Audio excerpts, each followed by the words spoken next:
પતિના મૃત્યુ પછી છૂટાછેડા રદ. ગુજરાત હાઈકોર્ટના ઐતિહાસિક ચુકાદાથી મહિલાને ડાયવોર્સની જગ્યાએ વિધવાનો દરજ્જો કેવી રીતે પાછો મળ્યો? પતિના મૃત્યુ બાદ મિલકત અને સામાજિક માન સન્માન બચાવવા હાઈકોર્ટે કયો મોટો આદેશ આપ્યો? પતિએ પત્નીની ગેરહાજરીમાં છૂટાછેડા મેળવી લીધા અને પછી અવસાન થયું.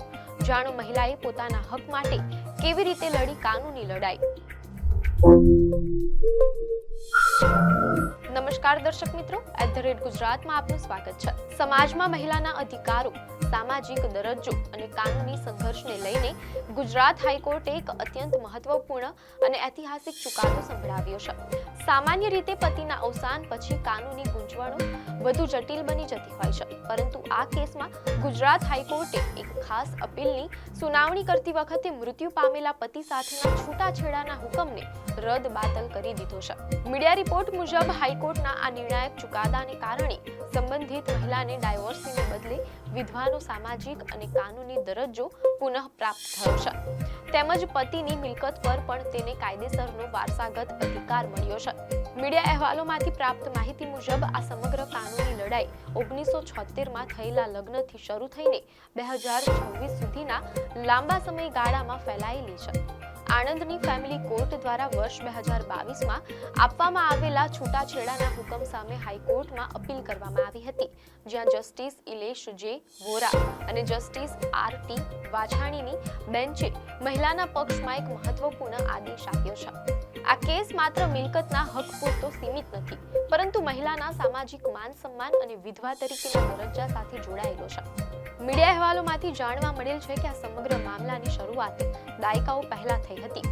એક ખ્રિસ્તી દંપતીના લગ્ન 1976માં પેટલાદ ખાતે થયા હતા અને તેમના 6 બાળકો પણ હતા. જો કે આ દંપતી વર્ષ 1986 થી અલગ રહેતું હતું. વર્ષ 1986 થી લઈને 2019 સુધી બંને પક્ષો અલગ અલગ રહેતા હતા. ત્યારબાદ વર્ષ 2020માં પતિએ આણંદની એક ફેમિલી કોર્ટમાં છૂટાછેડા મેળવવા માટે કાનૂની અરજી દાખલ કરી હતી. પતિએ પોતાની અરજીમાં એવો દાવો કર્યો હતો કે પત્નીએ તેમનો ત્યાગ કર્યો છે અને તેથી તેઓ છૂટાછેડા માંગે છે. બીજી તરફ પત્નીએ ક્યારેય છૂટાછેડાનો સામેથી દાવો કર્યો ન હતો. ત્યારબાદ સપ્ટેમ્બર 2022માં આણંદની ફેમિલી કોર્ટે આ કેસમાં લગ્ન ભંગ અને છૂટાછેડાનો હુકમ કર્યો હતો. ફેમિલી કોર્ટે આ સુનાવણી એક પક્ષીય એટલે કે એક્સ પાર્ટી હાથ ધરી હતી, જેનો અર્થ એ થાય છે કે સામો પક્ષ કોર્ટમાં હાજર ન હોય ત્યારે માત્ર હાજર રહેલા એક પક્ષની દલીલો સાંભળીને આદેશ આપવામાં આવ્યો હતો, તેમ મીડિયાના અહેવાલમાંથી જાણવા મળેલ છે. આ ચુકાદા બાદ 23 ફેબ્રુઆરી 2024ના રોજ પતિનું અવસાન થયું હતું. અહેવાલો મુજબ પતિના મૃત્યુ સુધી મહિલાને એ વાતનો ખ્યાલ જ ન હતો કે પતિએ કોર્ટમાંથી એક્સ પાર્ટી ઓર્ડર મેળવીને છૂટાછેડા લઈ લીધા છે. મીડિયા અહેવાલો અનુસાર પતિના મૃત્યુના અંદાજે 18 મહિના પછી ઓગસ્ટ 2025માં જ્યારે મહિલાને એક્સ પાર્ટી ઓર્ડર અંગે જાણ થઈ ત્યારે તેમણે આણંદ ફેમિલી કોર્ટના છૂટાછેડાના હુકમને પડકારતી અપીલ ગુજરાત હાઈકોર્ટમાં દાખલ કરી હતી. પતિનું અવસાન થઈ ચૂક્યું હોવાથી મહિલાએ કાનૂની પ્રક્રિયાના ભાગરૂપે પતિના વારસદારો એટલે કે પોતાના જ 6 સંતાનોને આ કેસમાં પક્ષકાર તરીકે જોડ્યા હતા. આ અપીલમાં મુખ્ય દલીલ એ કરવામાં આવી હતી કે જો પતિના મૃત્યુ પછી પણ આ છૂટાછેડાનો આદેશ યથાવત રહેશે તો મહિલાના વિધવા તરીકેના કાનૂની દરજ્જા અને પતિની મિલકત સંબંધિત વારસાગત અધિકારો પર ગંભીર જોખમ ઊભું થશે. ગુજરાત હાઈકોર્ટમાં જસ્ટિસ ઇલેશ જે વોરા અને જસ્ટિસ RT વાછાણીની બેન્ચે 9 જુલાઈ 2026ના રોજ આ કેસની અપીલ મંજૂર કરી હતી. હાઈકોર્ટે પોતાના આદેશમાં ઠરાવ્યું હતું કે પત્નીએ પતિનો ઇરાદાપૂર્વક ત્યાગ કર્યો હતો તેવો ફેમિલી કોર્ટનો ચુકાદો યોગ્ય ન હતો. હાઈકોર્ટે નોંધ્યું હતું કે એ વાતમાં કોઈ વિવાદ નથી કે છૂટાછેડાનો આદેશ અને પેન્ડિંગ અપીલ પછી પતિનું અવસાન થયું છે.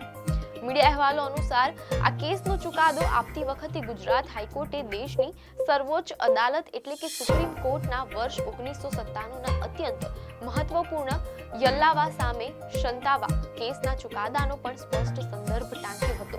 આ સંદર્ભને ધ્યાનમાં રાખીને હાઈકોર્ટે ફેમિલી કોર્ટના 19 સપ્ટેમ્બર 2022ના આદેશને સંપૂર્ણપણે રદ બાતલ જાહેર કર્યો હતો.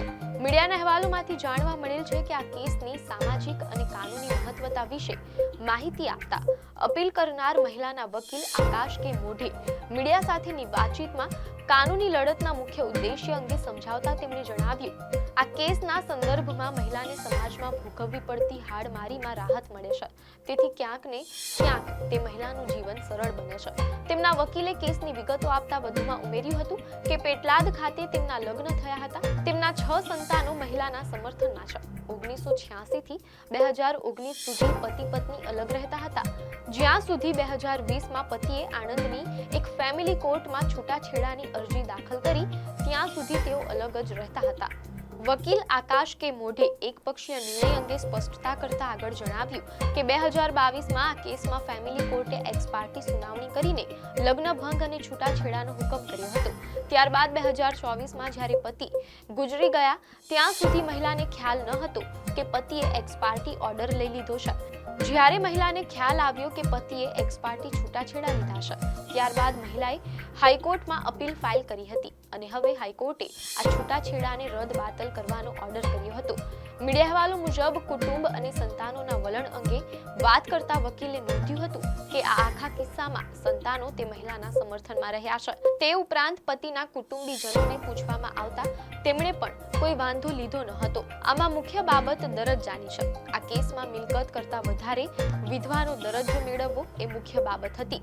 તેથી હવે મહિલા ડાયવોર્સી નહીં પણ વિધવા ગણાશે. તો દર્શક મિત્રો, ગુજરાત હાઈકોર્ટનો આ આદેશ એ વાતની સાબિતી છે કે કાયદો માત્ર ટેકનિકલ બાબતો પર જ નહીં પરંતુ સામાજિક ન્યાય અને મહિલાના માન સન્માનને પણ એટલું જ મહત્વ આપે છે. ઘણા કિસ્સાઓમાં એકપક્ષીય ઓર્ડરના કારણે મહિલાઓને પોતાના વ્યાજબી કાનૂની અધિકારોથી વંચિત રહેવું પડતું હોય છે, પરંતુ આ કેસમાં સંતાનોનું સંપૂર્ણ સમર્થન અને હાઈકોર્ટનું માનવીય તેમજ કાનૂની દ્રષ્ટિકોણ એક ઉદાહરણ રૂપ સાબિત થયું છે. હાઈકોર્ટના આ નિર્ણાયક આદેશ બાદ હવે સંબંધિત મહિલાને સમાજમાં ડાયવોર્સીને બદલે વિધવાનો કાયદેસરનો દરજ્જો પ્રાપ્ત થયો છે, જેનાથી તેમના સામાજિક જીવનમાં આવતી મુશ્કેલીઓ દૂર થશે. કાનૂની ક્ષેત્રે અને સામાજિક ન્યાયની દિશામાં આ ચુકાદો અત્યંત આશાસ્પદ માનવામાં આવી રહ્યો છે. આપને માહિતી સારી લાગી હોય તો વિડીયોને લાઈક અને શેર કરજો, ચેનલને સબસ્ક્રાઇબ કરજો.